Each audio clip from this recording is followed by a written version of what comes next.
All right. Self-made episode. What is this? 116? 117? One or the other. It's a lot. I'm joined here with my good friend Hunter Collingwood, aka. Sunny Coast Windows.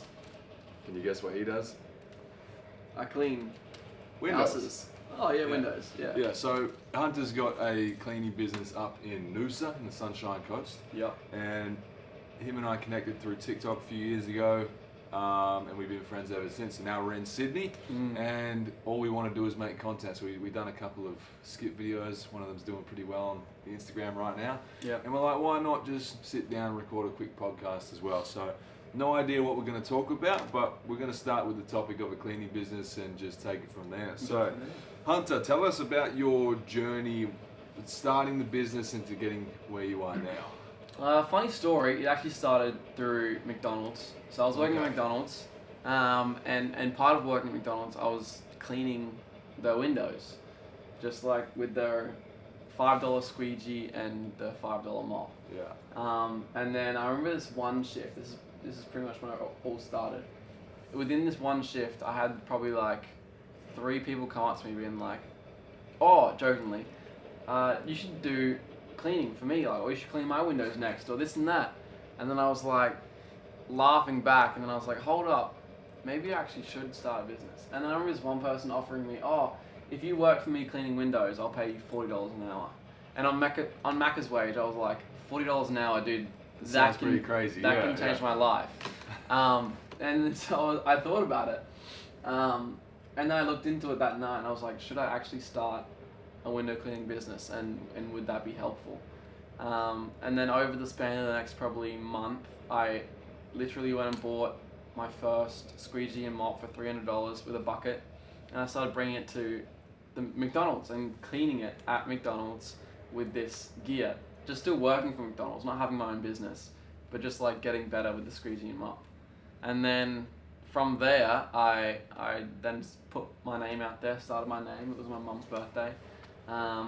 We came up with the idea of Sunny Coast Windows, and then that's when it all started pretty much. Yeah, that's awesome. It's funny, I know a few people who started like that, where they were working like an office job and the office needed a cleaner, so they're like, alright, I'll do it, I want some extra hours of work. And then they did that, and they start getting approached by other people at the office like, hey, you should clean my house, or you should clean the office, and then they start a cleaning business, and it works. One thing led to the other. Yeah, so it's interesting how that happened, but now you've got, 250 clients, and Yeah, we got 250 recurring clients, which isn't too much in the window cleaning world, but it's enough to keep a business running. it's a great number. It is a good number. And yeah, it's just so enjoyable. I couldn't imagine going back to another 9 to 5.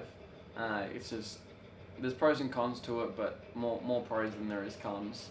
Yeah, it obviously gives you the flexibility to do what we're doing now, which is just, take a week off on very short notice, go travel, which is great.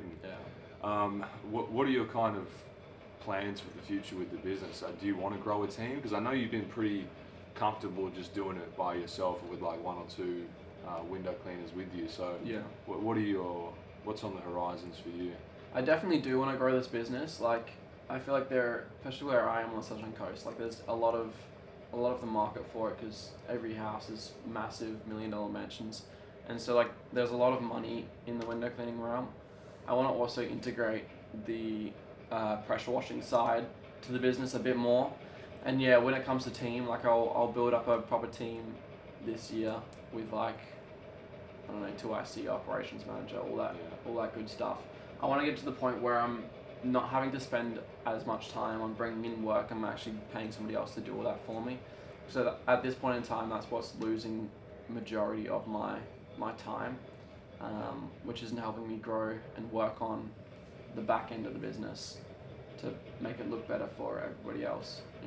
Yeah, and it's good. Like saying you want to scale the services kind of horizontally, that adding on pressure washing and gutter cleaning and all those other exterior services. Like you can, since you've got that base of 250 customers already, even if just 10% of them wanted pressure washing, that's an extra like 30, 40, maybe even $50,000 in revenue just pulled out of thin air, because you've already got those.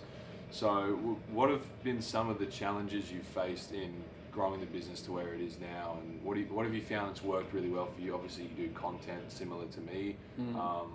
Yeah, talk about some of the challenges you faced and how you kind of dealt with them. And I would say, I would honestly just say the hardest thing was literally just, I mean, it's pretty counterintuitive, but starting the business.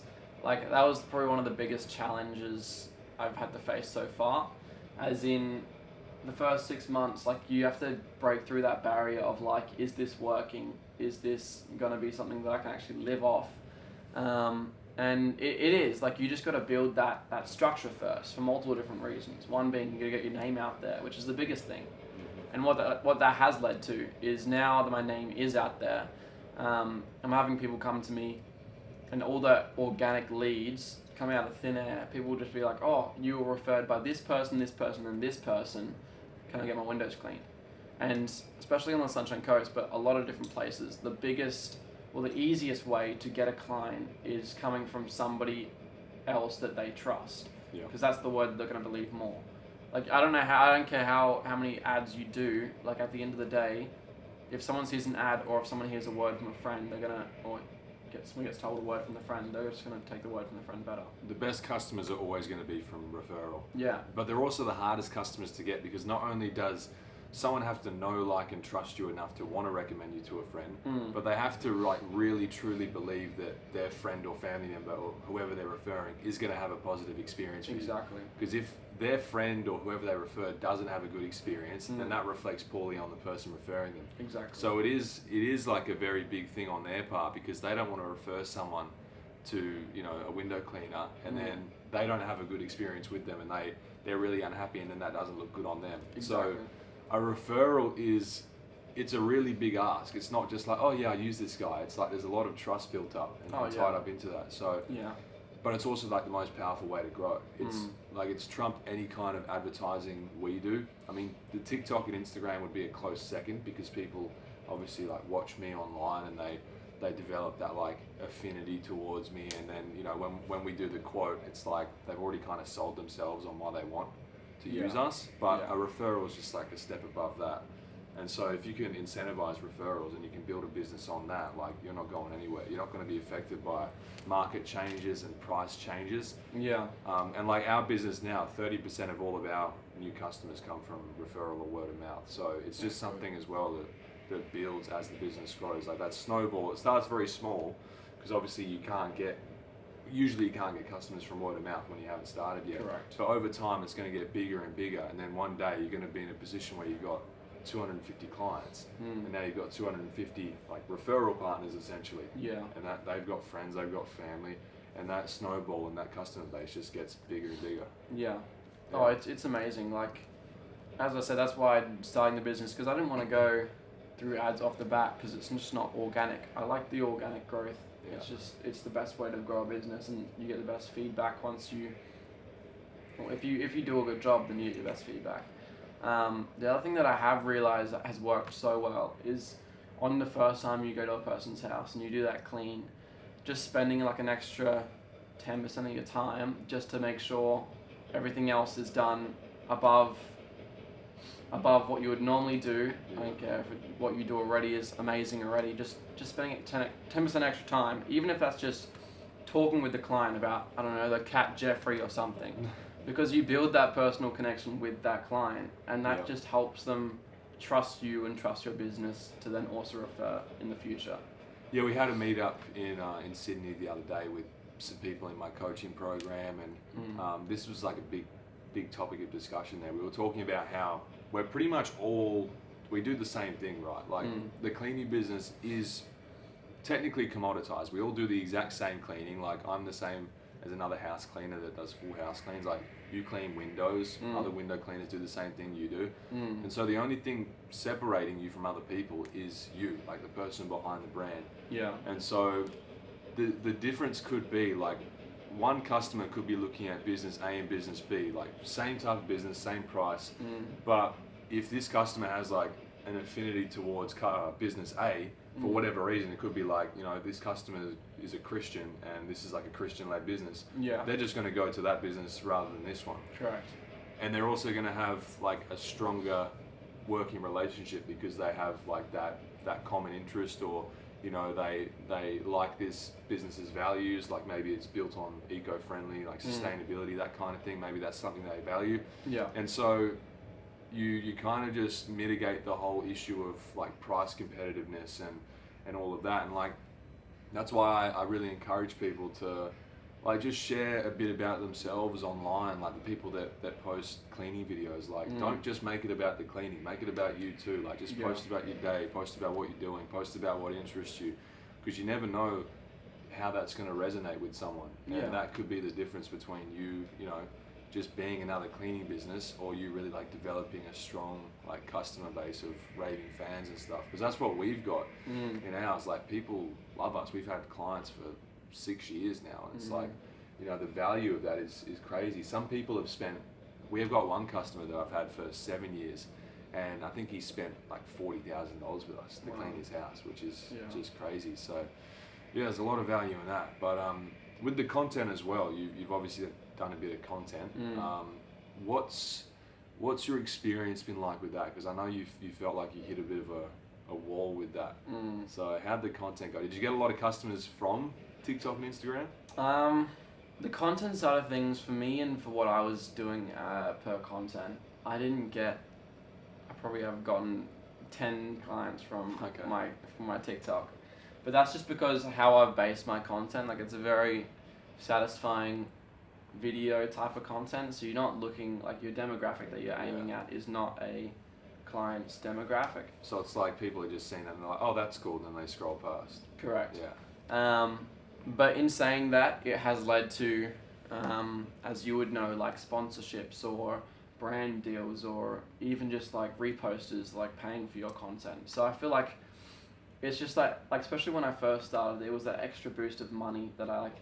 It was just enjoyable in the business, you know, because all you had to do was film a 30-second video, and then bam, a reposter's paying you $500 for that video. Yeah, and you say, like, you know, 10 customers isn't anything to shrug your shoulders about. Like, lifetime value of 10 customers for you could be $20,000, $30,000. So, like, it's going to open, and like you haven't really put that much effort into content, have you? No. Yeah, like exactly. So, I think going into, I think I've talked about this before. Like, going into the second half of this year and 2027, like, content is really going to be king, but not just content for the sake of content, but actually like really developing a brand and a personal brand. Like my business, I don't really have like a social media for the business. It's just me, which is like, it's kind of weird because I don't really talk about Enhanced on my Jason Clean's TikTok account. Yeah. But despite that, 30% of all of our customers come from TikTok. Yeah. So it's like, if people want to seek you out, they'll go find you. Yeah. I think a lot of people have the wrong idea about the content. They make the content so commercial and like business focused. Yeah. But the people that do the best are the ones that have a personal brand that is like indirectly sort of linked to their business. Like, I'm wearing this shirt in all my videos. I talk about what I do, but I'm never like, you know, this is my business, Enhanced Cleaning. I'll be like, I own a cleaning business, and then this is me doing my work. And the people I know who do that, they're the ones that do the best on social media. Like, like Charlotte from Care Cleaning, like, her TikTok account is Charlotte. Like, it's about her, and she's like one of the biggest people in like Australia in the cleaning TikTok space. So, but then I look at other people, and it's like, it's the name of the business. It's all just videos of their cleans and stuff like that, and that's falling into the category of like, you know, we're a commodity. Like, this is a cleaning business. I can't tell you apart from the next cleaning business and the next one. Exactly. And so you've got to, I know it's uncomfortable for a lot of people, but you just have to incorporate that human element and, you know, put your face out there, or at least put your voice out there. And I think founder-led marketing is going to be really, really important in the near future. Yeah. Well, because people don't want to be told what to do, right? Like, if they're seeing a TikTok come from the business page, then it's just another ad to them. But if you're seeing, like, if they're seeing a TikTok come from this personal brand and this person that actually owns a business, but they're not shouting it in your face, then psychologically they're automatically wanting to drift towards that person more than the business. Exactly, because people like to buy from people. That's all it comes down to at the end of the day. That's why I always try to do in-person quotes because you get that human connection, and a lot of the time, just having that connection and having a conversation with someone could be the difference between you getting the quote and not. Just Exactly. because that's what people value, especially like now more than ever, because we've got all this AI stuff and like everyone is so disconnected, and social media is like just plaguing everyone. Like people are craving that human element in business, whether it be like, I feel like there's been a resurgence in like the hospitality space as well. Like cafes and restaurants are just packed everywhere you go, and it's like, I think we're coming full circle, and people just want to be people again. Come like, back to people it, want to be more social. So Yeah.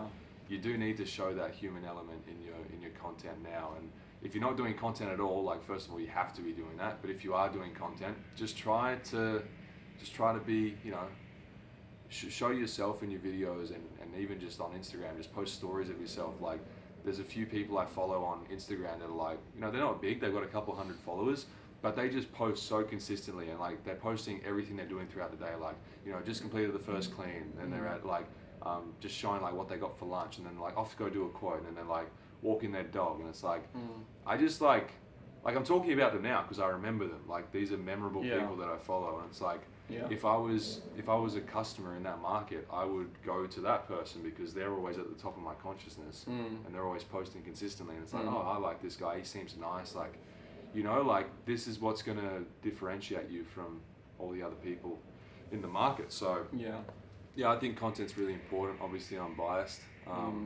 but you can still build a great business with, you know, paid ads. But as you said, organic's always going to be better. When it comes organically, there is no competition. Like paid ads, you do have competitors, and it can come down to things like price. When you build something organically with content or word of mouth or referral, none of that is even a thing. Yeah. So yeah, it's interesting, and like you get to, you know, meet people as well. Like we met through TikTok, and like now we've been friends for a few years, and we've learned a lot from each other, which is great. So even just that community aspect is good. And yeah, now we're in Sydney together. If you're not watching this podcast on video, we do have this on video. I don't know how it's going to turn out. I don't even know how much time do we have on this camera. I think we only have like, what does it say on the thing? How many minutes at the top does it say we have left? 28 minutes. All right. We got a bit of time. Yeah, we got the time. What else should we talk about? Let me drift this towards you. I would say, like we spoke about this ages ago. Yeah. I think it was the first time we actually met, and I spoke to you, and I was like, "How'd you do it?" And you were like, "Oh, I just got lucky." And I'm like, "Okay, interesting." And then you told me this other thing, saying that when you hit 6 employees, that's when you realize, well, that's when like things started to shift. So what made it about those 6 employees that shifted your business? It's a good question.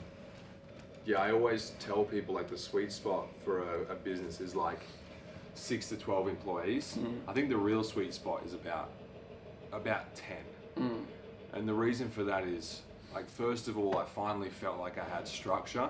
Yeah. You know, when I had less than 6 employees, if I had a bad couple of weeks and I lost 2 employees, I'd be working like, you know, 100 hours a week, just trying to keep on top of things, and I just felt like a hamster on a wheel constantly. Yeah. And then, I got to this point where I had about 6 employees, and all of a sudden, like, I felt like I had a bit of breathing room. I felt like if someone calls in sick, you know, we've got 5 other people that can kind of cover for them. Sure. If I lose someone, like, same thing, we can kind of cover and make it work. Sure. And I finally felt like I had a solid foundation to actually start building the business on. And then, from that point on, it just kind of took off. Like, I went from 6 to 10 to 12 to 15 to 20.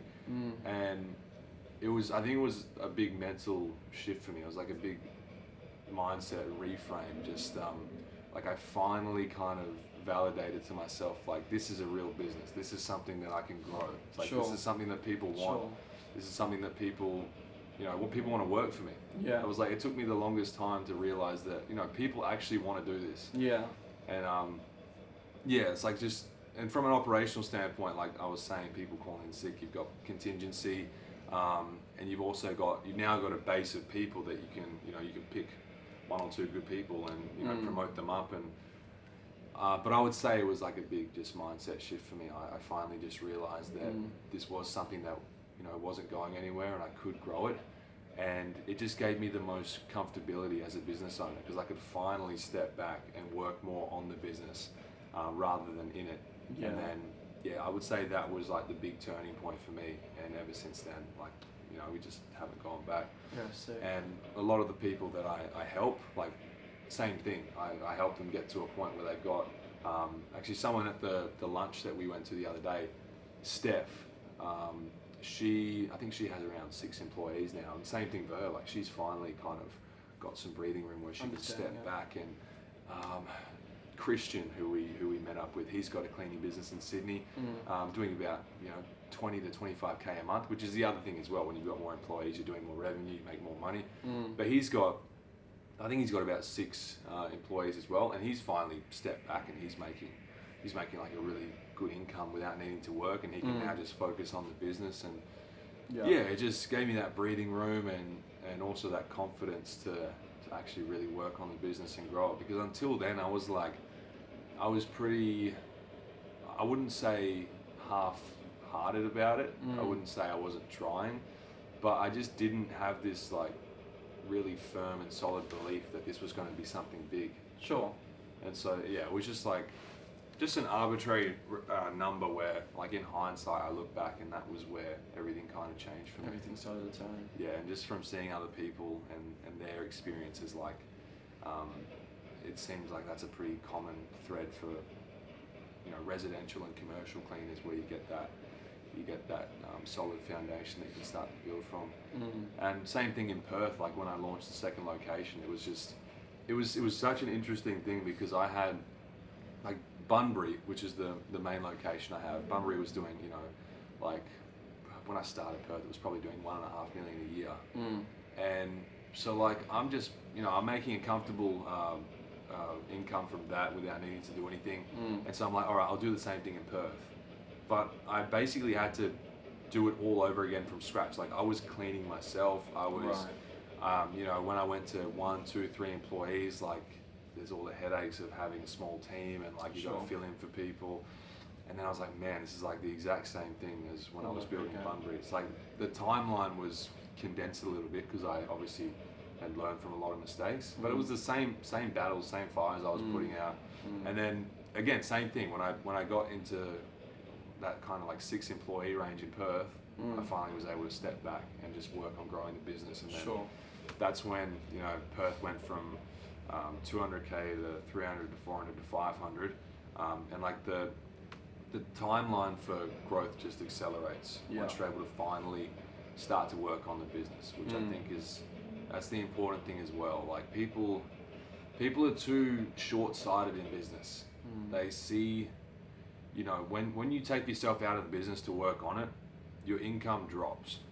Like that's just the reality. Like when you're trading your time for working in the business and getting paid for the hours that you're putting in, like that's 100% margin. And so you make pretty good money. And then as soon as you step back and work on the business, that income just pretty much drops to like, if you're hiring employees, it drops to like 20%. But the leverage you get where you can then sink your time into actually growing the business, and then over a period of like 6 months, 12 months or years, those hours you put in compound into like, for me, it's been, millions of dollars. But people are just too short-sighted and they don't want to take themselves out because, they're going to earn, whatever it is, $1,000 less per week. But they don't see the bigger picture where you finally get that time back that you can spend working on the business to then 5x it in like 2 or 3 years.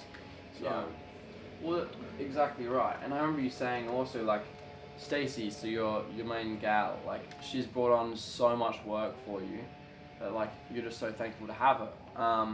And I feel like people don't realize that not only bringing that person on, it saves time for you, but then it also brings on more work for you. Like it allows you to fit more water in the tank pretty much. Yeah, and I was able to just scale up my marketing efforts because I was no longer working in the business. And then I put Stacey in, who was at the time a lot more hungry than I was, like to just really grow it. And she had that drive and that work ethic. And so I took myself out and I finally had more time to like build systems, refine things, work on the hiring process, do more content, do more advertising, and then the lead flow tripled. And because Stacey had that drive, she just like was converting the leads and making sales, and it meant like we doubled the business in like 9 months. Yeah. And I'm doing the same thing in Perth, and it's just like it's funny how similar the experiences are. It's like the exact same journey to get to where I am or where I was in Bunbury, just in a shorter period of time. All over again. Yeah. So, and I see it with every business. Like every business is the same, and we all go through the same mental challenges. Yeah. And we all go through the same like hurdles and stuff. It's really just a matter of who can like withstand that the best, or who can navigate that the best mentally. Yeah. Like the people that give up are like, that's it, they're just the people that give up. Yeah. Like the only real reason you failed in business is because you said you did. Yeah. And then you walk the other way. Yeah. But the people that do well, like they've experienced the same hardship as you and I. Like they've had to go through the same problems, and they've had to do the late nights and like cancel birthdays and trips, but they just stuck at it for whatever reason, whether they're like insane or what. But exactly. But they kept doing it, and now they are where they are now. Yeah. You don't get lucky in business. You work for it. Like people always say like, oh, how did you do it? And they get so like amazed by like this accomplishment of like building a business. And I'm like, literally anyone can build a business. All you gotta do is just put in the work and like constantly do it. Like everyone wants to make money overnight and build a multi-million-dollar business like tomorrow. No, it's just by putting in. It's with anything, like even music. Like you don't become an amazing writer or music producer overnight. Like it takes years of just like constantly, I don't know, rapping on beats. Olivia Dean, I think she won the Grammy for like best emerging artist or new artist. Olivia Dean has dropped like 7 albums. Yeah, she's been along for a long time. She's been around for like a decade, but she just won like best new artist. You know what I mean? So it's the same thing in business. People see you as like an overnight success one day, but they don't see like the 7 years of work you put in before. And like 7 years is a lot of time. That's how long I've been doing this. Yeah. And I know people who have been in business 7 years, and you know their business is 5 times bigger than mine. And I'm like, you know, it's like there's levels to this, and it's just a matter of, you know, like I'm not the most ambitious or driven person. Like that's why there's people that do 10 times better than me. And that's all it boils down to. It's like, who has the most drive? Who is willing to just like endure the most like shit? Like who is willing to just go through the mud and just get it done and just keep doing it every single day through thick and thin? Yeah. And who can like delay gratification the longest? Because I didn't make, you know, $1 million in my first year. I didn't even make 100,000 in my first year. Yeah. It takes time, and you've got to be willing to stick it out. So, what was I about to say? I was about to say something before we started talking about. Well, I was also just gonna add on to that. Like, if you're not good in an area, then find someone to be good in that area. Like, if you're shocking at marketing, hire someone that's outsource it has to be like one day a week. That's all you need. Just 1 day a week. Them just working on the marketing. If you hate doing marketing, then just get somebody in to do it. Like if you hate being, I wouldn't say like the boss, because you kind of need to be the boss in the business. But if you need someone to like relieve that pressure, then just bring somebody on to relieve that pressure for you. Like it doesn't have to be this like big scary thing of building a business. Like you don't gotta take on all these responsibilities. You just gotta oversee the people that do those responsibilities. I tell people that as well. Like you don't have to be the best marketer. You don't have to know how to file a tax return and like do your BAS. You don't need to know how to even run payroll. You just need to know enough about how it works so that you can oversee someone else doing it. Exactly. Like my virtual assistant, Jessa, she does all our accounts, like reconciliation, invoicing, payroll. I don't even really like know some of the ins and outs of what she does, but I know enough that I can see like, oh yeah, that's being done right, that's being done optimally. Same thing with, you know, my management. Like I don't need to know how they're operating. I just need to know enough about like what's actually going on so that I can keep my finger on the pulse. Same thing with the accounting. Like I don't know how to file a BAS or do this or do that, but like I've educated myself to the point where I can at least have an idea of what's going on, have that understanding. Yeah, sure. So yeah, like you don't need to know exactly how to do things, but if you just learn enough about it, and then you can delegate it, like you get the same result, and you're able to get leverage because you're using someone else's time and expertise, and then you can focus on what you're actually good at. Which if there's one thing you do need to get good at in business, it's just sales. Yeah, pretty much. Everything else can be delegated. Sales you can delegate, but I think as a business owner, you should be the face. You should be the face. You should be the one that's closing the deals. Until it gets too big for you, and then obviously you bring more people in. But that's the one skill every business owner needs. It's the only thing you should focus on, and then everything else is secondary to that. Yeah. Because at the end of the day, like, sales is the lifeblood of the business. If you don't have sales, then you don't have accounting, you don't have HR, you don't have any of this stuff. Yeah. So. Yeah. Have you done obviously with exterior cleaning? There's like a big, you got like door to door and like all this like hustle, like sales culture. Have you done much of that stuff? Have you gone door to door before? I definitely tried it for a period when I was building my business, because you'd see all those people on TikTok and be like, oh, like this, they rave about it. Let's try it. They make it seem really easy. Yeah, they make it seem really easy. Make it seem like a thing that you need to do. I did definitely try door knocking, literally for one day. I cleared about 4 streets when I did this. I think I went up to 200 plus houses and I gained 5-ish clients. So I mean, you definitely have to get pretty to the word no. Like, you have to get comfortable hearing no, or you just hear the multiple different ways someone can say no. But I mean, it did bring on clients. And it also would have built your skill set as well. Like, 100%. You would have become so much better at talking and so much better at handling objections and the word no, which is like the biggest thing. It's one of the toughest things. Like, we don't want to hear the word no. No. We're conditioned as people. We don't want to, like, if we want to get something, like, we want to see it through. We don't want to be told that we can't have it. Yeah. So, yeah. I haven't gone door to door. I haven't had a need to, but it's I've done cold calling, and same thing. Like, the first 10 cold calls, you're like, oh my god, what am I doing? This is. I don't have a clue how to speak to these people. I don't think this is ever going to net me a client. And then you do like 50 and 100, and you're like, okay, I'm still not getting anything out of this, but I feel like I'm getting a bit better. Yeah. And then eventually, you get to the, you might have to dial 200-300 numbers, but you do get that one person that says yes, and then all of a sudden the other 299 no's mean nothing. Yeah. Because at the end of the day, door-to-door knocking, or even just cold calling, like, it's just all it's taking is your time. Yeah. And so if you have so much time in the business, especially when you're starting out, like, it realistically is not costing you a thing to go past those people. Yeah. And yet, as you said, like, you have to warm up to even just talking with these people about the business, getting good with your approach, getting good with all these other things that you can then use for later cold calls or door knocks.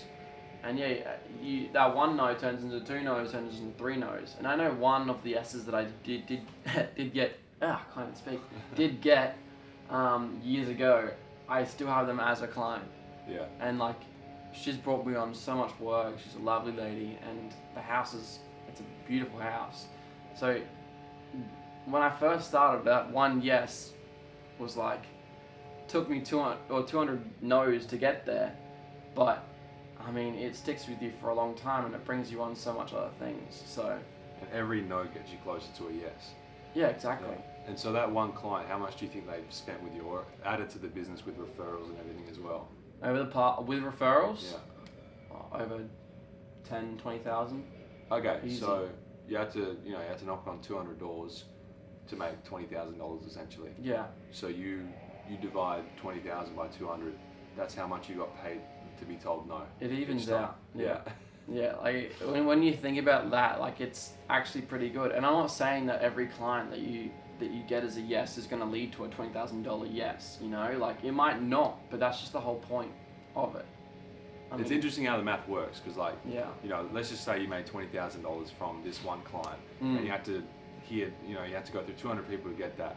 That essentially means like you've been paid $100 to be told no by 200 people to make 20 grand. Obviously, it's not how it really works, but girl math it. Yeah, girl math it. Exactly. Yeah. So I've always, like, that was the biggest mindset shift I had in cold calling, was like every no gets you, yes, closer to a yes, but Yeah. but also you get paid for every no. Yeah. Because when you do finally get a client, like, Pays for it. yeah, like all those no's were just a necessary step along the way. It's like a prerequisite to get the yes. Yeah. Like if we got a client on every cold call, like we'd all be billionaires. Yeah, exactly. That's just not how it works. That's not the game. Yeah. And we met up with some of the guys that were at the lunch. Like they built their entire business on cold calling. Cold calling, yeah. They're doing about $1 million a year, all from cold calling. So it's clearly it works. I mean, it's just like, you know, pick your poison. What do you want to do? Do you want to go door to door? Do you want to cold call? Do you want to do social media content? Do you want to do ads? Or do you want to do a bit of everything? Like they all work. It just comes down to, you know, what you will and won't do for money. I don't really want to go door to door. It's just not something that it really interests me. So I just avoid that. And I do content, and I incentivize referral, and I've built my SEO, and for me that works. Yeah. For Hunter, it looks different, and then for the next guy, it's going to look different as well. But everyone just needs to get good at one thing, and then just do that consistently over and over again until you built the business to a point where you can then start to delegate and you can start to automate stuff. And that's really the game. Yeah. Yeah. It's a fun little business. I feel like if you want to build a business, you just gotta get prepared to play the game. Like, at the end of the day, it's a game, and you just gotta enjoy playing that game to build a good business. It really is a lifestyle. Like, you do have to love business or you're gonna hate it. Especially in the early days when, you know, you're doing 100-hour weeks, and it genuinely ruins, you know, like weekends, and you can't make plans, and it takes time away from family and friends if you've got those. Yeah. I didn't have that issue, but yeah, like you got to really love it. Yeah. It's 100%. I think it's similar to, like, you know, people that go to uni and they do things like med school. Like, if you don't love that, you're gonna hate it, and you're gonna drop out, and you're gonna just go into something else. I think it's the same with business. There's a lot of people that give it a go, and for whatever reason they drop out, and it's just not for everyone. Like, you have to be wired a certain way to really do well in business. Yeah. And I think we all have to be like a little bit. Every business owner I've met is a bit weird. Yeah. Yeah. Well, they gotta be, because they gotta have something different about everybody else that makes them. You gotta have like a little bit of ADHD or whatever. I watched a video, and it was like this case study into like successful entrepreneurs, and the bottom line of it was like the most successful people are the ones that manage their ADHD the best. That was like the finding of that. That was the whole case study. I was like, that's interesting. Yeah. So yeah, if you don't love it, you'll hate it. Oh yeah. It's definitely a way of life business, but it's fun. Like, it is a game. And you just gotta get that enjoyment for it. I feel like after the first couple of months, then when you start getting a lot of clients and you start getting this consistent income, you gain that. It's almost just dopamine. You get that dopamine hit from it, and you're like, I enjoy this, and then you enjoy building it, and you get bigger spikes of dopamine. Like, it's just this one big fun thing that you just got to enjoy. Yeah, and you just need to stay consistent. Like, even listening to a podcast, that's. You know, there were people like Steph, who was at the lunch, and she's one of the people that's in my program, and I just keep seeing her growing and growing and growing, and like I can't take any credit for that. Yes, she listens to my podcast and she's in the coaching thing, but I look at someone like that and I'm like, she's going to do well regardless of what program she's in, or if she even has a coach. Like, regardless of anything, she's going to figure it out on her own. Obviously, if she's learning from me, it'll just happen quicker because she won't have to make some of the mistakes and whatnot. But you can just look at people and you can tell, like, this person's going to do well. Like, success for them is inevitable because they show up every day, they're consistent, they've just got that mindset.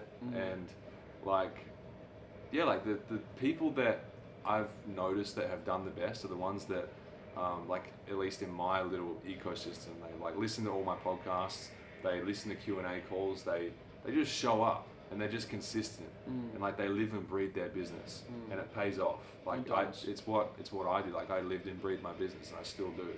It's like, when everyone meets me and they catch up with me, they're like, "You really love cleaning, don't you?" And I'm like, "Yeah." Like, this is my entire life. Yeah. Like, I devote everything to this. Yeah. And even when I'm away on holiday, like, we just want to film content, we want to make podcasts, and like this is just how we're wired. So that is the game. Yeah. How are we going for time as well? We got Almost done. almost done.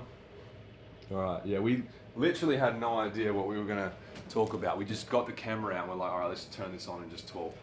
But no, I think It's been good actually. Like if I would find this pretty helpful if I was listening to this. well, that's good. That's good. So It's even it's just good to talk. it is. Like I feel revitalized. Like I woke up feeling sluggish as. Like I did not sleep well last night, but now I'm feeling pumped. I'm ready to seize the day because we're talking business and this is my thing. This is my jam. Yeah. No, So- I'm ready. Let's make some content today as well. That's what we were talking about at the lunch as well. I'm like, if anything, like guys, everyone that you met today, like keep in touch. Just keep talking. Like build friendships in this community because, like when you're around like-minded people and we all share that common interest and we all have that same drive, like we can all do. Like a rising tide raises all ships. You know what I mean? Like, I like that. yeah. So That's good. just have more conversations about business. Make more friends in business. Like, you gotta love it. I want you to love it. I want people to do well. I want to see people do well, and I want to see people have fun. Because business can be a life-changing thing, for better or for worse. Like I've seen the bad side of it. Like I get messages from people. I got a message yesterday from someone. I think you heard it. It was like a voice message, and this guy was telling me about how his parents, they have a cleaning business, and it's just it's doing really bad, and he just hates seeing his parents like struggle, and they're doing 100-hour weeks, not making much money, and that's the other side of business, and there are lots of people that are doing it tough, and like I want to see people do well, but unfortunately at the same time, like not everyone can do well, because then that's just not how the game works. You've got to have the low end, the high end, the average. But if you keep doing the right things consistently, if you keep showing up and doing the work, then more likely than not, you're going to be on the other end of the spectrum doing well. So listen to this podcast, listen to all my other podcasts. That's step one, right? Step 2 is getting as good looking as you. All right. Well, thanks for listening to. I think this is episode 116 of Self-Made. Can't believe I've done this many so far. Finally got my guy Hunter on the podcast. Yeah. Been a long time coming. I've known you since before I even started this, so it's cool to get you on. I think I actually gave you the name, so I might have to get a cut from this. I think that might be a lie, but we'll see. No, I'll get you on. We'll do like a 3-hour one at some point. I reckon me and you could just talk for hours. So we could. I love this stuff, but I hope you enjoyed that. If you are watching the video, obviously it's not the nicest day in Sydney, but we're in Sydney and we're on the harbour, so how can you complain? Look at that view. It's pretty nice. We've actually got to clean up our B&B and check out, I think in like 30 minutes. So Oh, really? yeah, we got to. Hey, luckily I'm Australia's fastest cleaner, so let's get this done. All right, thanks for watching, everyone. Cheers, guys.